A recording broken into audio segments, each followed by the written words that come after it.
This is a memoir that was written by one of the men who served under me. And he wrote it maybe 50 years after the war. And in among the contents was this paragraph that Abby's going to read. Okay, so he wrote this memoir, and this part's about Martin Davidson, who was a major, right? Yeah. Right. It says, the war years 1941 to 1951. Fortunately, it was only a week or two later that we moved out to a cleared field, which was high and dry. We were assigned to the communications platoon of Headquarters Company. Our platoon leader was Lieutenant Martin M. Davidson. This was just one more fortunate occurrence. Lieutenant Davidson was an officer that we respected and felt secure with. He in turn had respect for us, as well as seeing to it that we were provided for before he provided for himself.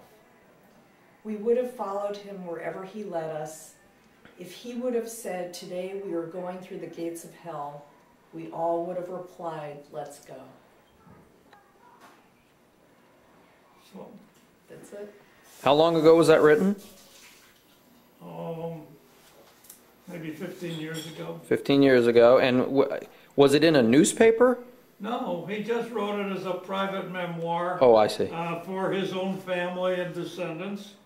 And he sent me a copy because of this paragraph. I see. I see. So now, and what was his name again? Sam York. Okay. And is he still around? No, he passed away about 2 years ago. 2 years ago. So, but prior to that, you probably saw him at those reunions you go to. No, I never saw him since the war. Really? Well, why didn't he come to the reunions? Well, what had happened was after the war, I traveled a lot, you know, with Scientific American magazine. Whenever I got to a city where I knew one of the men who served with me lived at that time, and I would always get in touch with them and we would get together. And so there were a number of them that I was in touch with. This particular guy, Sam York, I lost track of entirely. And it wasn't until right before I got these memoirs that I found him. He was out in California. I know he had lived in Sacramento, and through the internet I tried to find him, but I was not able to. He no longer lived in Sacramento. He had moved to the boondocks of California. But you know, one day I was playing around with the computer and I found a guy named Sam York who lived in this small town, and I got in touch with him, and sure enough, he was the fella. I had never seen him since, I would say, July 1945. He wrote this memoir, say, 50 years later, and he included that paragraph. Interesting that even though you guys had almost no contact in that period of time, he remembered you pretty clearly. Oh, well, let Ma get on here now. Let Edith tell what the men say about me. So what did the men say about Lieutenant Davidson? What the men say about Lieutenant Martin M. Davidson is that they're alive because of him. Oh. He saved their lives.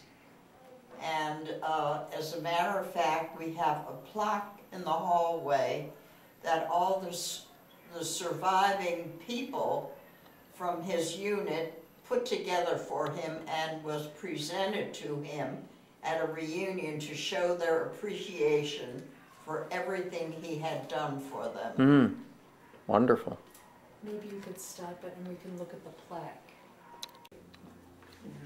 All right, go ahead. A columnist of the Palm Beach Post put a notice in the paper that he was looking for World War II veterans to talk about some phase of the battles that they were in or whatever.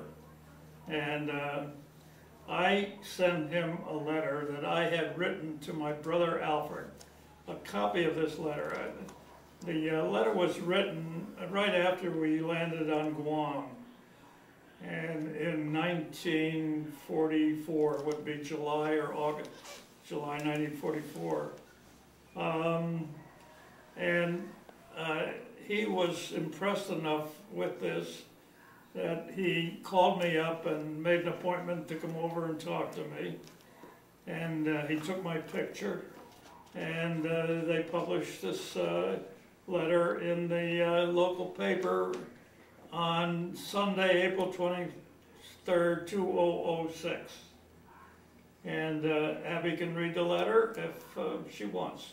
Okay. You got about 5 minutes on the tape, right? No, 2 minutes. Well, you never Can you make turn it. it over? I can, Okay, why don't we do that? right now? Yeah. Okay.